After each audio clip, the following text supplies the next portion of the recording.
You have to claim your own value in marketing. Nobody's gonna do it for you. We're the world's first. So you gotta figure out what value you can claim, what benefit statements you can claim, what affirmation statements you have. Run a countdown to New Year's sale. With merchandising, the more products you have, so if you launch products, I've sold $200 million of my cosmetics. I have 40 SKUs. People come to me for one product. Everything else I have is an upsell and a cross-sell on the back end. I sell one product on the front end. All my ads, all my sales funnels, all my customer testimonials are designed to sell one thing, but I have 40 products. Why? Because the more products you have, the better you will do, because people will come and they will buy from you. But your merchandising cannot just be get 10% off, buy one, get one, site-wide discount, free gift with purchase, limited time bundle discount, live shopping discounts, deal of the day, new item launches, extending the sale by a day. Hey, this sale's over. Wait a minute, we're open at one more day. You've got to do complex merchandising. The better your merchandising, the better that you will do.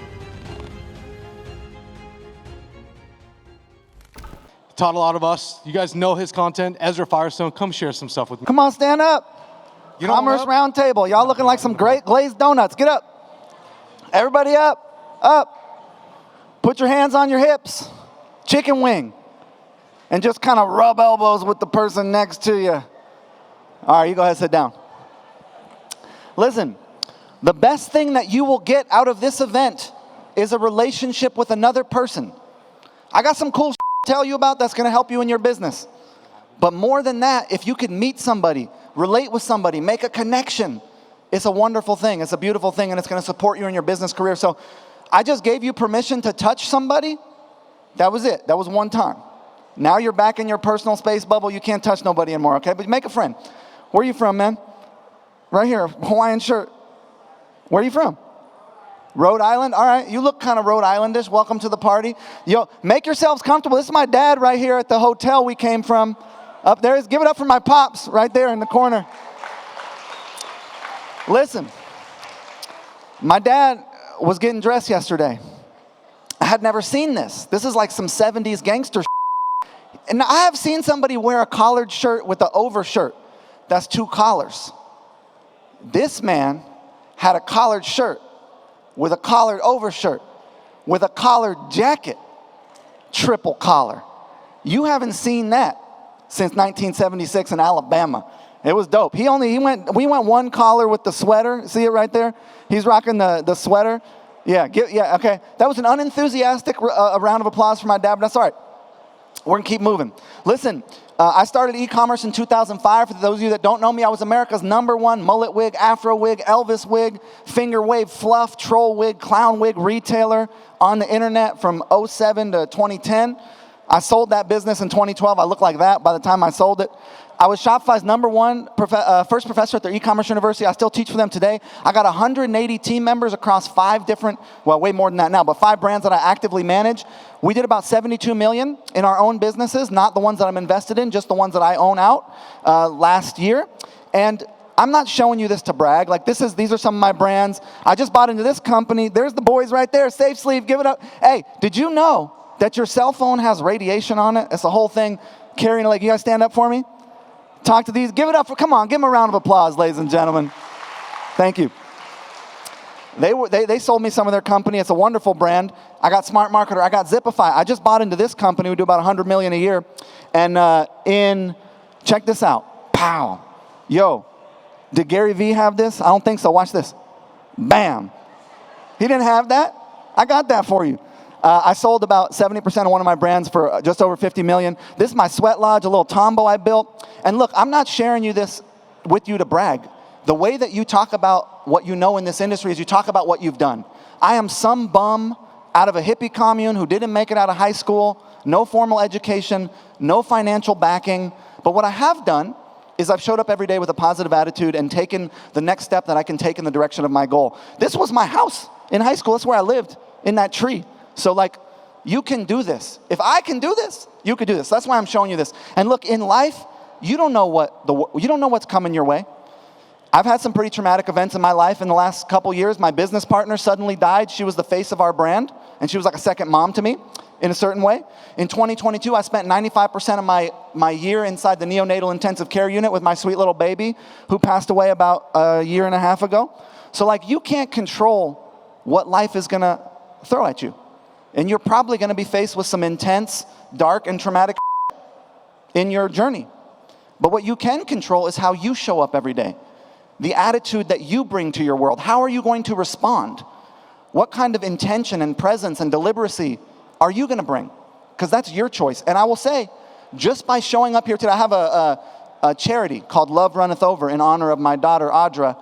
And just by you coming here, you're helping out little babies in the neonatal intensive care unit across New York State who are starting at a disadvantage in life. And the families tend to be on the lower end of the economic spectrum.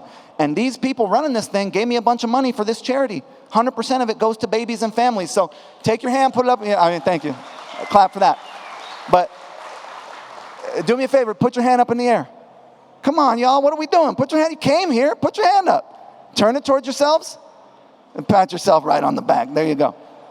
Listen, it's a fucking rough moment in business. And you know what? They gave me a laser pointer, and if you're not paying attention, I'm going to get with it. This dude back here, hey, pay attention, man. We're doing something up here. All right, what's your name, brother? I can't hear you anyways, but hello. Thanks for being here. Rock and roll. Yeah, the two of you dudes back there. Looking like Miami Vice. You guys are looking good. So listen, it's crazy time right now.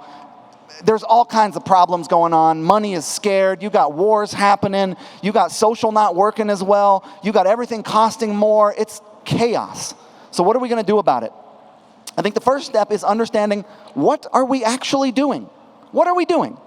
Well, you might say, oh, we're here to optimize our businesses so that they generate more profit. And it's like, yeah, that is one level. But there's a level deeper. And the level deeper is that we're playing a game. And the game is resource generation. Pow. Generates resources. I didn't come from resource, and I saw that people who had access to it had a little easier time. And I wanted that access. So it's generate resource and then use those resources towards causes in the world that you find noble. Taking care of your family, taking care of your community, things that are meaningful to you. That's the game. And it turns out, unfortunately, cash flow businesses, jobs, they're not going to generate you wealth. The money that you make from your job, the cash flow from your business, that is not how you get wealthy. It's a wonderful thing. It's a beautiful thing. You should do it. I support you. The way that you get wealthy is by liquidating assets. Asset liquidation is what creates true wealth. Private equity, right? You buy into an asset like SafeSleeve. You support that asset in growing, and then you sell it. And when you sell it is when you make all the money. So everything that I'm going to be talking to you about today is how do we create the most valuable asset possible. My dad was a hippie. He joined a commune. He was in the free love movement. Man, it was a party. Pre-AIDS, post-penicillin. It's a good time, apparently. Anyhow, listen. That generation, the baby boomers, they took their money from their 401ks. They invested it in real estate. That was their asset. The asset went up over time. They sold that asset. That's where their wealth came from. If you make $1 million in your e-commerce business at a 15% profit margin, you got 150 grand in profit. But then you got to use it to buy inventory. Maybe you could pull 50K for yourself. When you sell that thing, you can have $600,000, $700,000 in profit. So what I want to give you is some quick wins that you could implement. Things that, like, look, I'm not saying this is the right way to do it. This is just the way I do it. And it's working for me. So take it, use what you want, don't use what you don't want. But these are some quick wins that you could implement right now into your business. If you just do one of these things, you will do better than if you did none of them. And it turns out at an event like this, 2 goals. Make a friend, number 1. I can trace back every major leap forward in my business to somebody I met at an event. Some strategy I learned. Make a friend, pick one thing you're going to do. If you left here with that was it. It's all you need. So, quick wins for 2025. This is Navage. We do about $100 million a year in this company. We're mostly retail, about half retail, half online. So, if you are going to make it in today's world, here's 10 quick things you can do. Number 1, use case-based and avatar-based pre-sales and ads. It used to be back in the day, you could just run an ad like, yo, this is who we are, and you could send it to one page. Facebook, Instagram, Google, they got dumber in figuring out who your customers were. Now what you have to do is who and why marketing, followed by what and benefit marketing. Who is the person? Why are they interested? What is the product? What is the benefit to them? And you need a few different avatars. And when you do this, you have to have multiple landing pages, ideally at least 3, that you're sending to. So you've got your product page, you've got your home page, and ideally you have at least one other page. I'm going to give you a bunch of examples in a second. These are just some examples of my own pages, right? that we're sending traffic to. But look, here's how this can apply to you, right? How many of you brush your teeth this morning?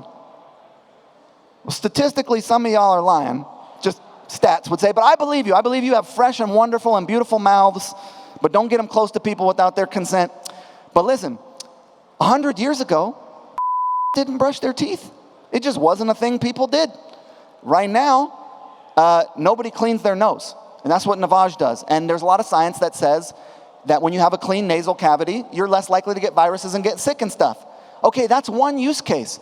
But what about people who have lawns, who take care of their lawns? This is a lady being like, yo, I clean my lawn, I mow my lawn, and then I use the Navage. This is a girlfriend being like, yo, my boyfriend takes care of the house, I make him clean up his whole self so he's not snoring afterwards. So this is a particular use case that isn't about sickness that I can use for my product and have a particular avatar talking about their experience. This one is wonderful. My boyfriend is gross. If we are so fascinated by relationship dynamics. If you could get a partner to talk about their partner, about anything, about your product, it works for you. In our case, women are more than happy to tell us that they think their boyfriends are kind of gross with their snot and snoring and stuff. So that one works well for us. But like, you could use this one. Figure out a way that somebody could have your product relevant to their partner and talk about it. For us, firefighters, right, authority figures who also are going into places that have bad stuff that they need to clean out, stop doing this, start doing that. These are all ones you can steal. These are ad formulas. I'm going to give you more ad formulas in a second. Hey, stop getting ready for cold and flu season by pulling a bunch of old nasty Dymatap out of your cabinet and start using Navage. City living. I used to live in New York City for 10 years. Gross. It's nasty. Cities are nasty. They're wonderful and beautiful and electric and good vibes, and they're also really kind of gross. So we're like, yo, if you live in a city, you might want to clean your head out at the end of the day because all the smog. This one you could do. Everybody could do this one. It's an old school traditional customer testimonial, but it's like, yo, I love this product. My friend has never tried it. Watch me film them trying it. And then I'm going to watch it and I'm going to react. This one for your influencers, ambassadors works really well. Any person of authority with a product demonstration. There's 4 things in marketing I want you to know about. Incentive, deadline, anticipation, and ownership benefit. If you master those 4 things, you will be a better marketer than about 99% of people in the game. Right now I'm going to talk to you about ownership benefit, but I'm going to talk to you about incentive, deadline, and anticipation in a little bit. Ownership benefit. Any video you make, any landing page you have, any email you write, you have one job. Communicate the ownership benefit. What is the benefit of owning this product? What will I be perceived as? What will I feel? What will I become? How will people think of me? How will I benefit from owning this product? Person of authority. We're in retail, so we use that as authority. So, those are some ideas for videos that you could make that are related to specific people's experiences who are using your product, because not everybody's having the same experience. 10 to 20% of your total budget should be on influencer and ambassador marketing. 10 to 20%. It's way more than you're spending currently, and it still works. I've been doing this since like 2016, and it still works. You're underspending on influencer and ambassador marketing. Couple quick ad formulas. Yo, how you guys doing? Hey, people over here, y'all with the hats and stuff. You with me, or are you doing something else? Hey, one second. Everybody in the back, standing up, look at me right now. Everybody in the back, right here. I'm walking right towards you. Hey, we're going to boot y'all out of here. One second. I need all you guys right here. All these conversations is happening right here. Hey, look at this real quick. Hey, you two guys, close this deal. You call that the enforcer. Passport. I need all you guys move back. Yeah, go back like 50 yards. All the way back. Thank you. Either Great conversation. You're listening or you're doing something else. I'm not forcing you to listen. I do have some good to tell you. Thank you. Give it up for Nick Shackelford, ladies and gentlemen. Sorry, guys. Yeah. Sorry. All right. I appreciate it. I only got 26 minutes left, and I got some stuff I want to share with you. Let me give you a couple quick ad formulas, and then we're going to get into some more fun stuff. So, look, conversion is communication. Whoever can communicate, you know in marketing, the best product doesn't win. The best promise wins. Who makes the best promise? Now, your product has to live up to the promise that you made, but whoever makes the best promise wins. Not the best product in the marketplace. How do you make a good promise? Well, you figure out who you're talking to and what's interesting to them, and then you have good ad copy.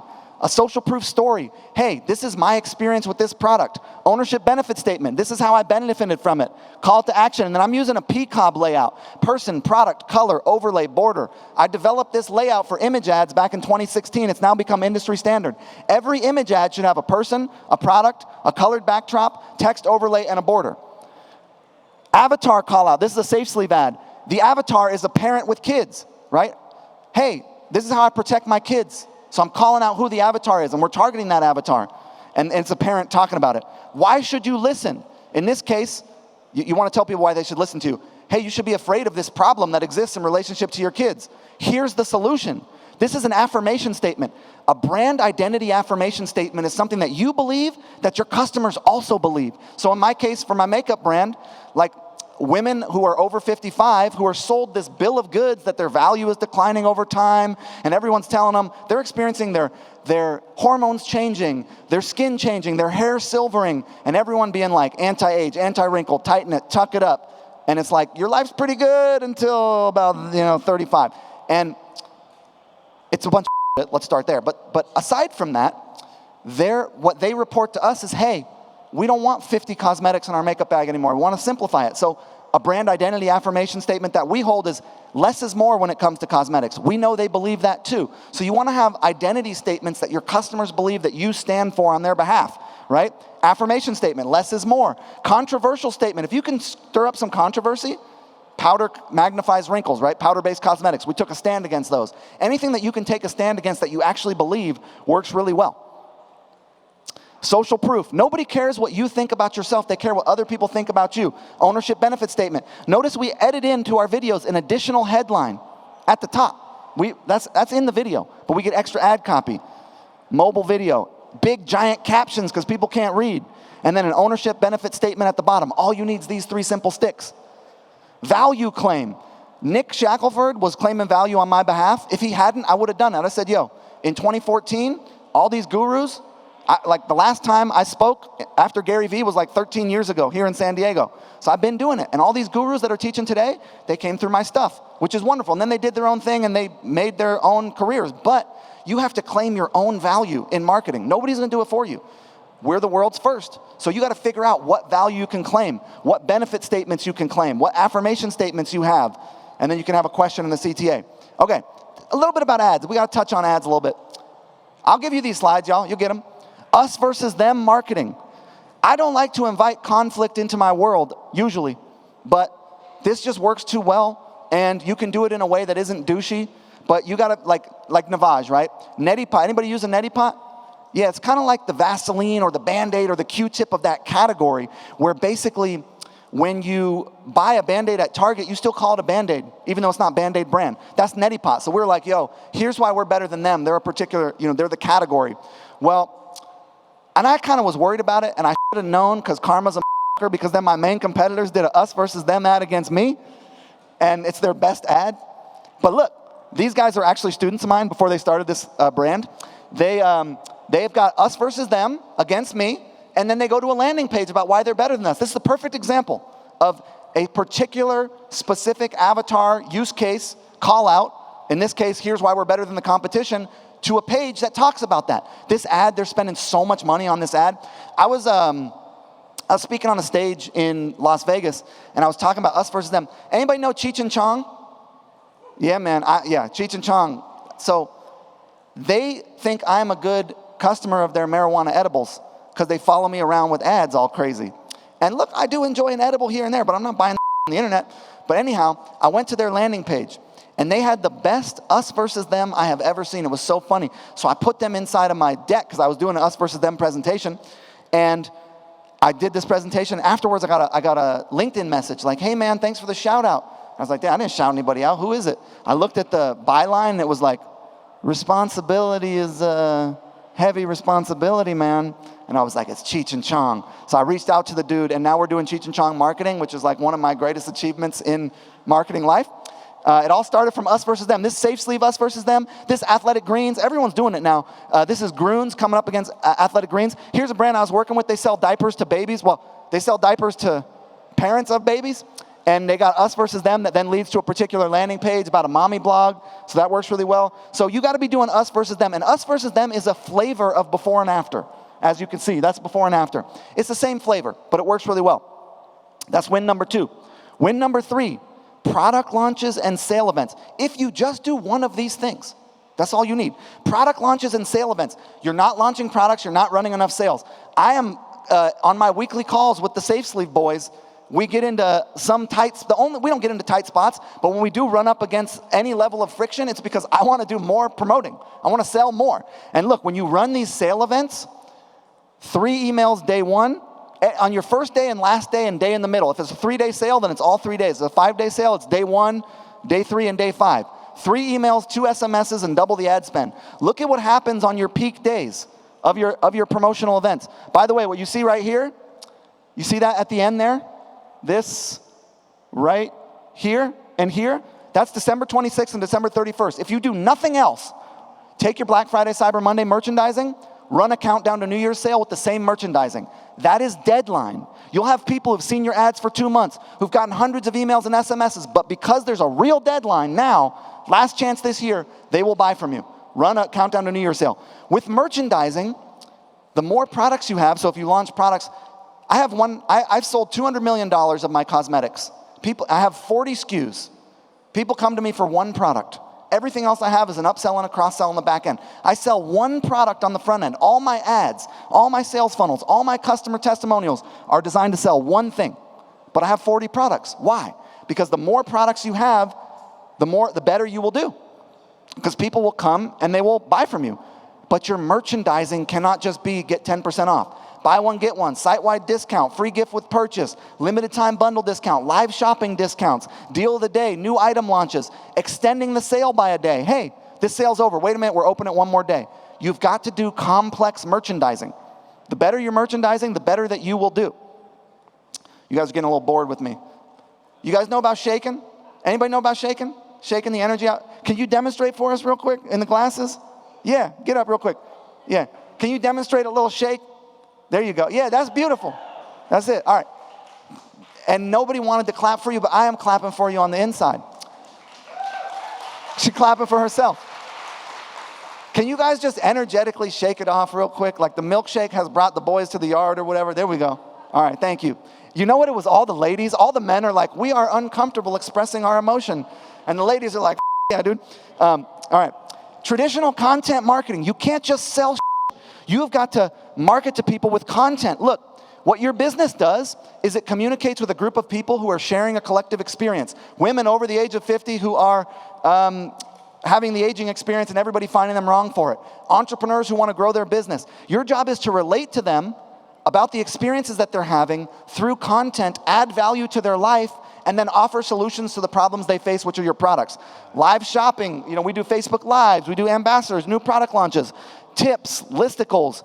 You've got to do content, education, but pair it with consistent merchandising. And if you are not doing listicles, there is something about a list of tips. I cannot tell you how well listicles work. Just do one. 95% of my paid traffic at this moment goes to listicles, like lists of tips. It's, not this new company I bought into, but we're working our way up to it. It will be. So you got to do listicles with your content. Win number 5, basket builders. I got this company, Navage, right? I am not interested in adding more single-use virgin resin plastic to the world. We have enough of that. But this product existed. And I don't really understand it because it's like you could set your Navage on the counter or you could elevate it on a piece of plastic. Love this thing, dude. And it's all it is a piece of plastic that elevates your product off to make it, I don't know, look pretty or something. But listen, it's a high margin, high EBITDA margin product. Same with our cleaning kit. And then with your basket builders, anybody here dye their hair to express themselves, cover their grays, turn it red, yellow, blue, give them, whatever. There's a lot of ways you could dye your hair. So we sell hair color, fantasy hair color for like fun and expression. And when you do that, you need to help you out. These products are relevant to every product we have. We bundle our basket builders together.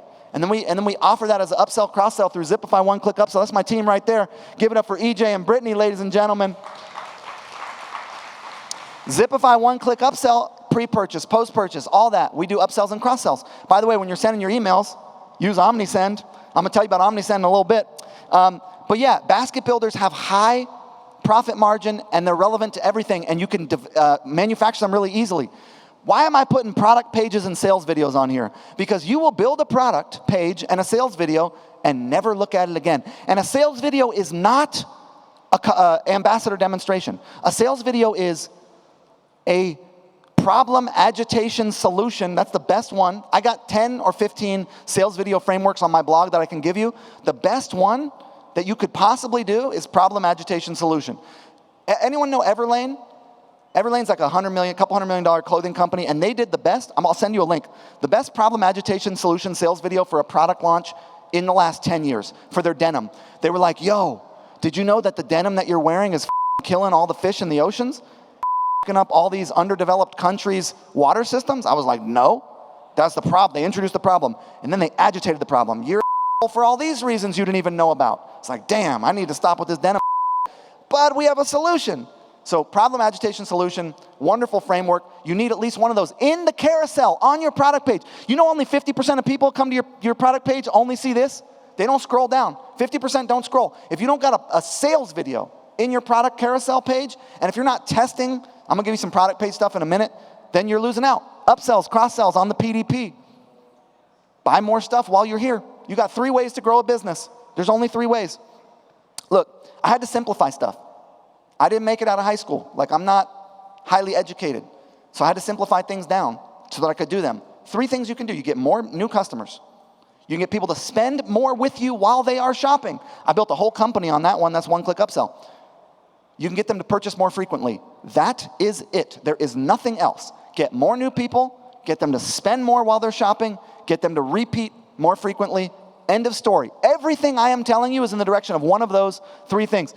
People build out their autoresponders in OmniSend, and then they never touch them again. You know what? Every month, I'm testing my autoresponders out. I'm testing new emails. I'm seeing where people drop off. I'm consistently, look, when you didn't grow up with money and you had to work a full-time job and build your business at night, like, I'm not above any hard work.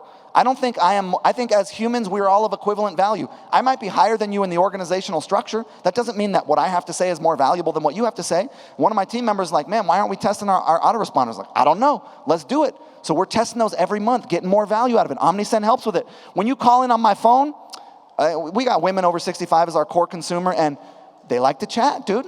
I had to cap my customer service reps at 8 minutes. I'm like, yo, 8 minutes, we got to stop because we got other people. So we got a little phone thing that comes in, and it's like, yo, we're going to connect you up to somebody. It sounds more professional than this. We're going to connect you up to somebody. But before we do, I want you to know we got 13% off our wonderful moisturizer today. Talk to your person about it. Do you know how many people are asking us about that now? We just put a little sales pitch in there. Shop Pay. Yo, who's got the Amazon app on top of their phone? You don't got the Amazon app on your phone? You guys are just like fully checked out, but that's all right. I'm going to get you back. I'm going to win you back over, okay? You Amazon app on your phone. I don't know why I asked you. I asked you a question I already knew the answer to. I'm wasting your time, dude. So the Amazon app, you could buy from all your customers, all the Amazon merchants in one place at one time. Shopify now has that with the Shop app. In the Shop app, they got these campaigns in the back end of Shopify. You flip them on. You build out your Shop app. Shopify is incentivizing all their users to purchase inside of the Shop app by giving cash back. They're putting untold sums, 9 figures into this app. Zipify one-click upsell is the only application that allows you to do upsells and cross-sells in there. We built this with Shopify. Shopify doesn't want people shopping on your store where they could check out with PayPal, where they could check out with Amex or with Apple Pay, Amazon Pay. No, Shopify wants them in the Shop app where they check out on Shop Pay. In 3 to 5 years, 20% of your business is going to be in this app. You could be an early mover. Right now, it's 2% to 5% if you're an early mover. They'll push you over Black Friday, Cyber Monday. Yo, peep these Instagram story circles at the top of my website. That's category image navigation. Look at my best sellers when I open up the menu. Add those 2 things. Your cold traffic conversion rate will go up considerably. Notice that when you come to my product page, I don't say, this is the name of the product. I say, do you want this ownership benefit?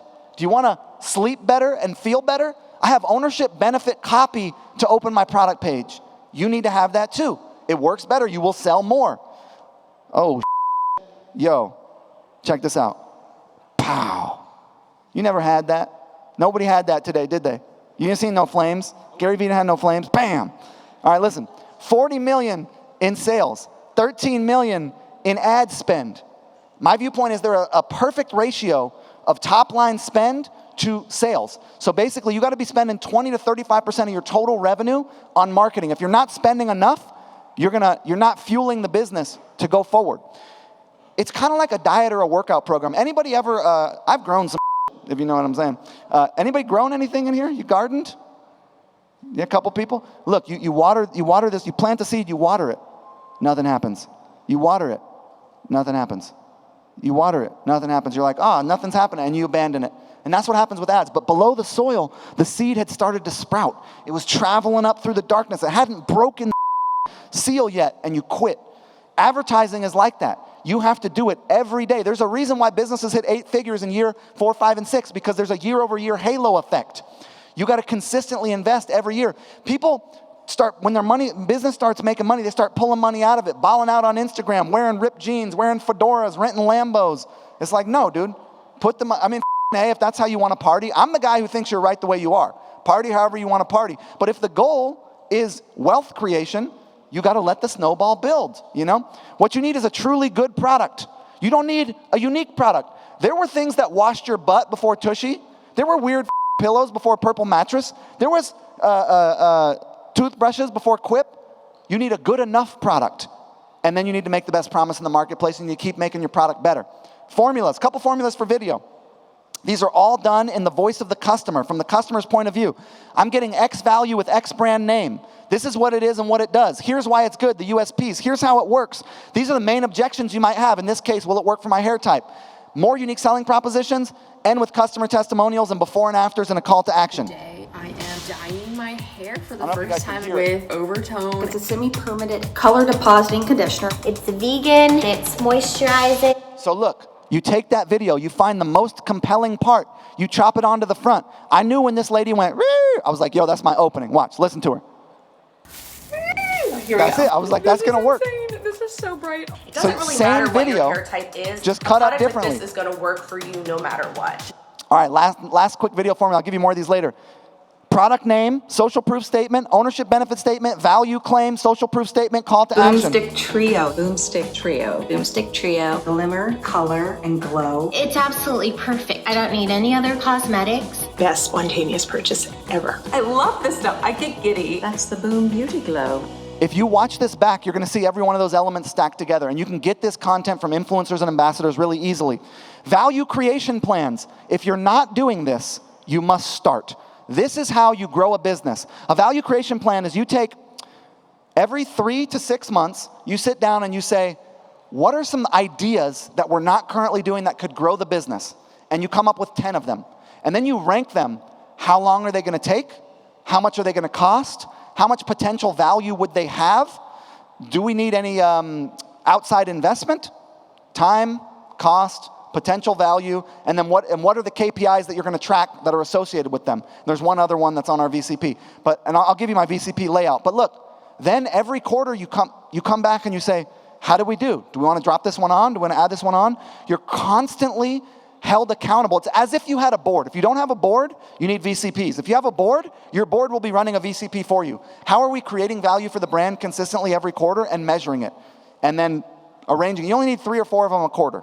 We're doing this at Safe Sleep. It's working well for us. So you've got to do value creation plans. At the highest level, double down on paid. Add additional channels, add video, add articles, spend more, optimize your ads and funnel. Expand your product line, improve the product line, move on to Amazon, go on to YouTube. Add more and better content, tell better stories, up-level your packaging, make sure your messaging and visuals are in alignment. Invest in your team. How are you to work for? Someone's like, oh, I hired someone and they sucked. I'm like, dude, you f***ed. How did you invest? Like when I hire someone, I'm like, yo, within 3 years, I want you to be the best social media manager in the world. Here's how we're going to get you there. You're going to read these 6 blogs are going to populate into a Slack channel. You're going to read them. You're going to take notes. We're going to meet once a week. You're going to go through these courses. You're going to attend these events.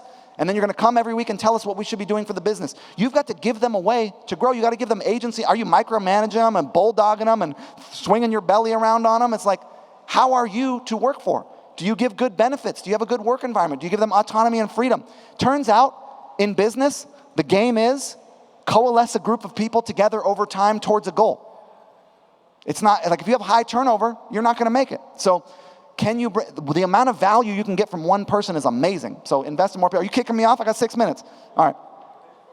Postmortems, optimization of process. If you see something, say something. This is the part where you're not the most valuable person in the org. You know who is?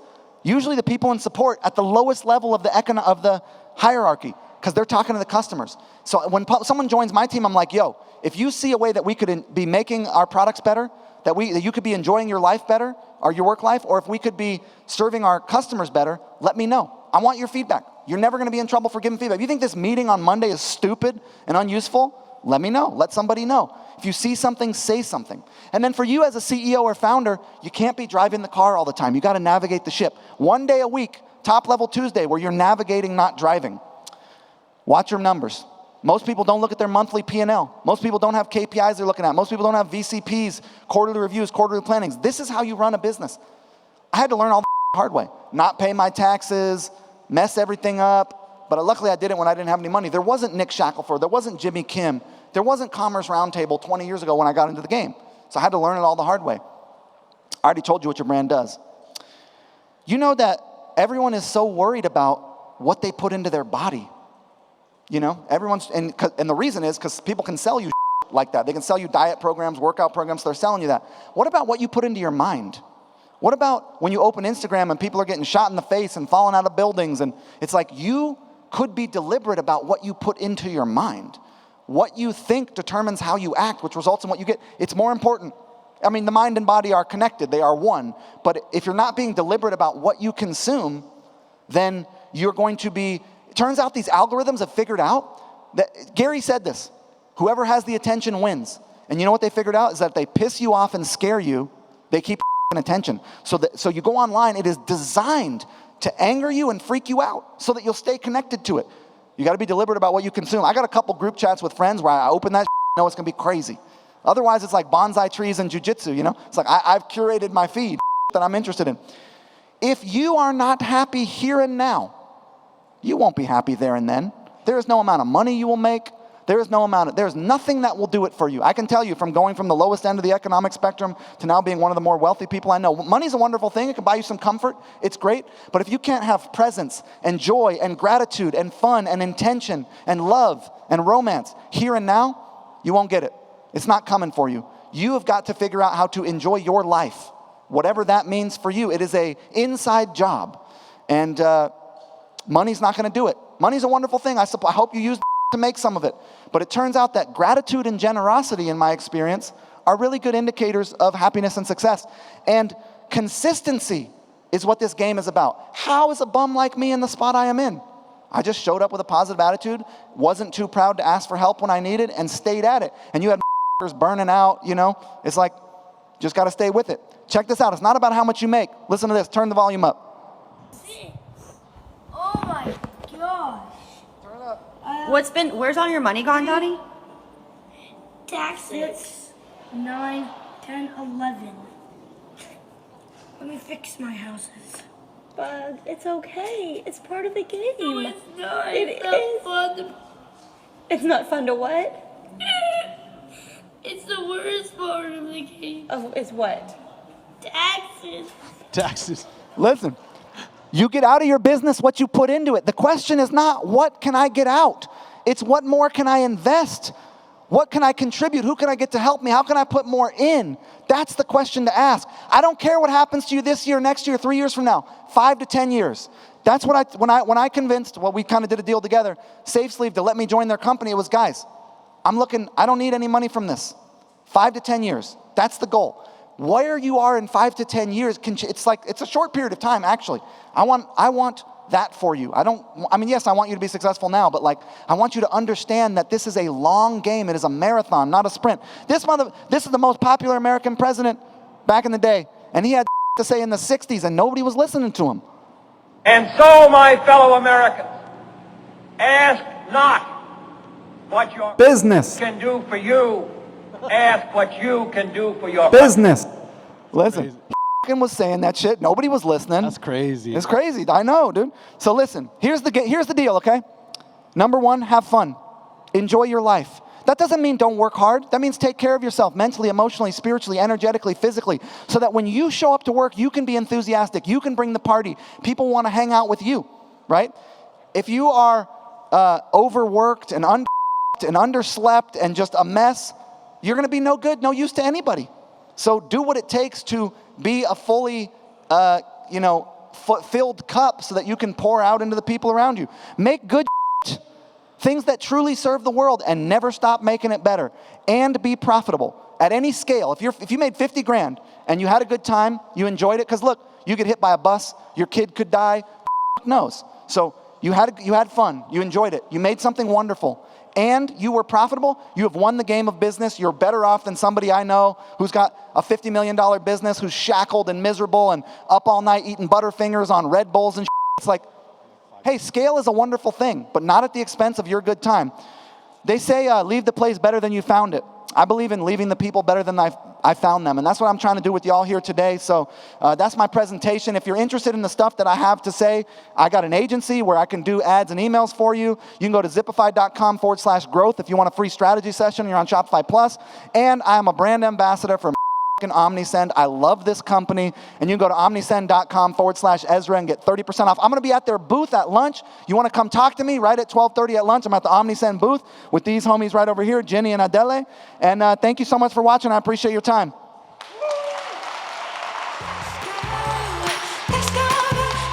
Stay. They told me to stay on stage. I was going to take my nice little fucking... He was about to walk off. I was like, nah, we got questions, homie. I'm going to go right here. And then I'm going to go 2, 3. Can I get a water? Yeah. Agua. Cup right there. This thing's on? Yeah, you're good. Okay. So, Ezra, I do not run any ads to listicles right now, and you have a big form about running ads to listicles. Do you run ads?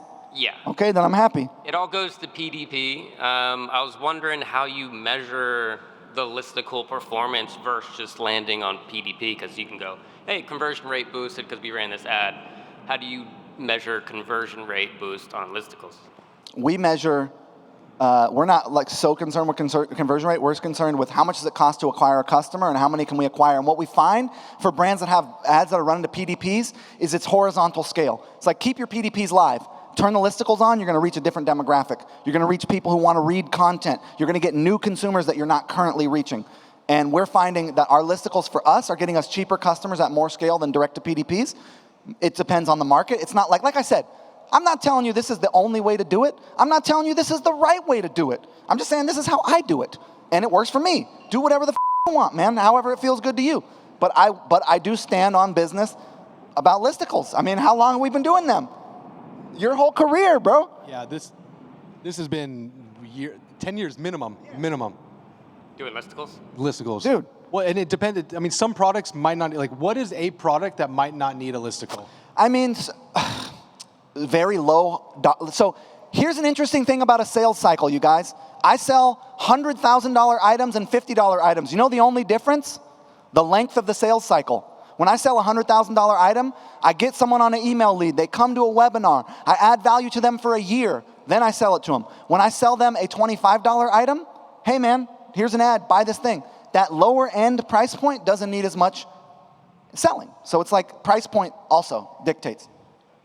Right here in the front. Hey, Ezra, what's up, bro? Damn, you just only the front row, dude? Did they pay extra, bro?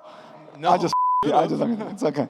So with the avatar testing that you do, are you being more, methodical with testing avatars? Yeah. How about now? Yeah, we're thinking about who could possibly be interested in this experience, right? Like in Safe Sleeve, it's kind of interesting. It's like dudes who are tripped out on mushrooms, who are afraid of aliens, who want to fight against the radiation. It's like the soccer mom. It's like the Make America Healthy Again movement. It's like, weird hippies who grew up with their moms being afraid of it. It's like parents who don't want their kids. Like, who are the different people that might be interested in this, and then how can I speak to them specifically? Okay, so follow-up question on that one. As a marketer, I think about, okay, if we're doing avatar testing, are we scaling in CBOs with avatar ad sets, or like how are we scaling those avatars? Yes. I mean, you'd have to tell. I mean, look, there's a lot. I shy away from telling you the right way to structure a campaign because I have like literally 15 different brands that I am watching on a regular basis that I own, and they're all structured differently.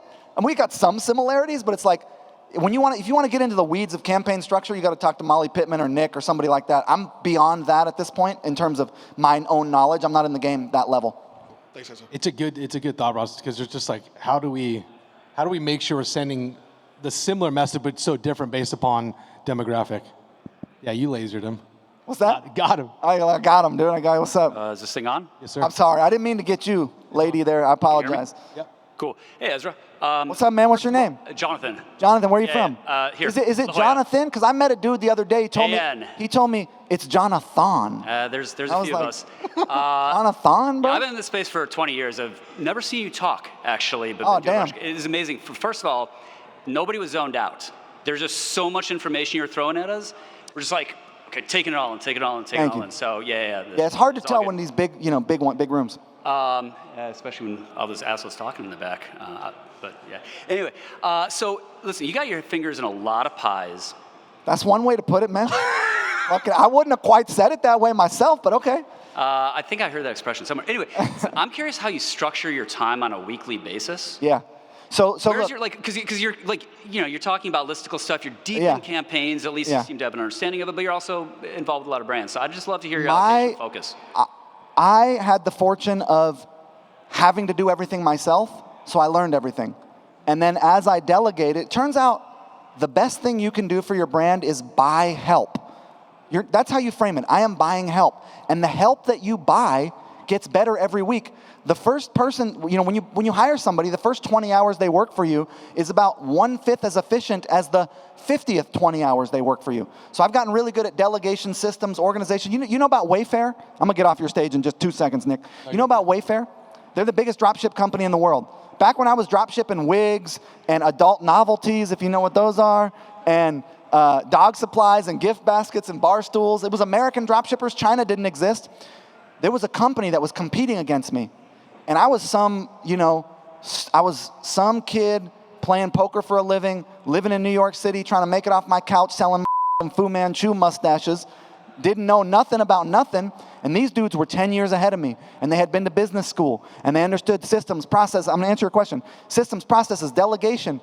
And my dropship businesses made me a couple $1 million. They were wonderful. I made a bunch of mistakes. And I ended up selling out and getting into other stuff. They are Wayfair now. Like the biggest, I don't know, billions and billions of dollars that company is. So what I do now is I talk to people about what they are doing. I don't actually do anything. I spend my time navigating, in vision mode, in support, thinking. You know, Jeff Bezos talks about wandering. 2 days of the week, he just wanders around thinking. I do a lot of thinking. I own a big piece of land. I walk around by my river. I get on phone calls. I talk to my team. I still know what we're doing. I still have impact in what we're doing. I'm not writing any listicles. I'm not placing any ads. I'm not writing any emails. But I am in the I am strategic. I used to think it was a hard transition from driving to navigating because all of a sudden you don't do anything. And you're like, wait a minute, I didn't check anything off a list. But what I realize is like, people need motivation. They need support. They need a sounding board. They need a little bit of fluffing. A little like, not fluffing the way you're thinking about it. Like fluffing, like holding them together, So like that's what I do with my time. And during my daughter's life, I realized how invaluable I was in a certain sense because all my businesses thrived and I wasn't at all involved other than through Colleen in Boom. Let's give it up for Colleen Taylor, ladies and gentlemen. Legend. And when I came back after Audra died and I was ready to do work again, I've been basically just like I meet with the Safe Sleep boys once or twice a week and we talk about what's going on. I might join an Amazon call or a Facebook ads call and give my feedback. I meet with them about big picture strategic growth. So it's like high level strategic guidance is what I actually do. I got one more for you. Thank you. One more. Last one in the back. Go. Yo, Ezra, what's up, man? What's your name? My name's Liam. I'm the co-founder and CEO of the men's fragrance brand Guy Fawkes. We're actually based here, just down the street. Fucking hey, man. How's that mustache treating you, bro? What was that? How's the mustache treating you? I noticed a lot of the young it's a new thing for me, bro. It's actually kind of sick. Now, what happens when you drink a latte, bro? Dude, it's weird. Does you it get that in milk. top of there? Yeah. Yeah, that's what I would wonder about if it got too big, but okay. Good looks. I'm a one-click upsell customer as well as a Navage customer for You're like a 5 Navage years. customer? Yeah, dude. Dog, well, you need to. CVS. You just buy it on.